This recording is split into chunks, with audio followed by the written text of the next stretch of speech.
Well, new information has emerged about the mental health of the Texas church shooter during his time in the Air Force.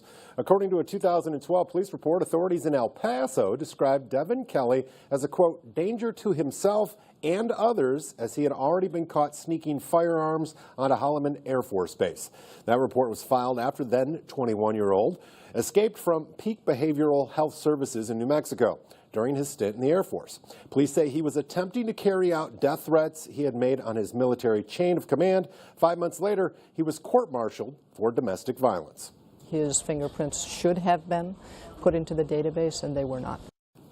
The Air Force has admitted it failed to flag Kelley to the FBI, a mistake that allowed the gunman to buy the assault rifle he used to kill 26 people. And that mistake by the Air Force is well documented. If they had reported the correct criminal background information, this might not have happened. Now, that failure to get Kelley's information into the system has a Texas senator talking about guns, gun laws, and how this tragedy could have been prevented.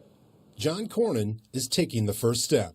The biggest danger, though, is that we become numb and we just simply move on to other matters. We can't let that happen. The Republican senator from Texas made a statement today, and it resonated throughout Washington, throughout both the House and Senate, and with both liberals and conservatives. I plan to introduce legislation to ensure that all federal departments and agencies, including the Department of Defense, upload the required conviction records into the national database. Does this solve the problem?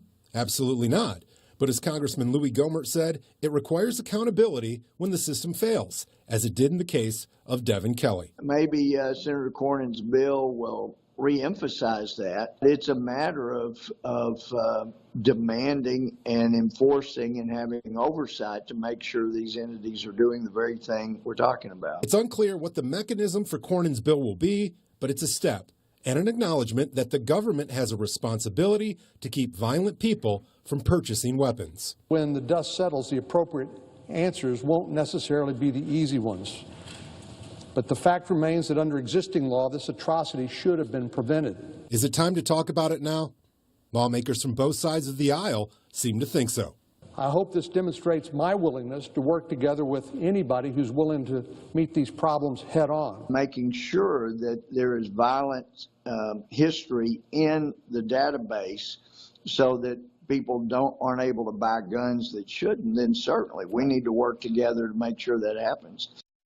Cornyn mentioned that his bill would also apply to state and local governments where failure to report criminal history and background information is most prevalent.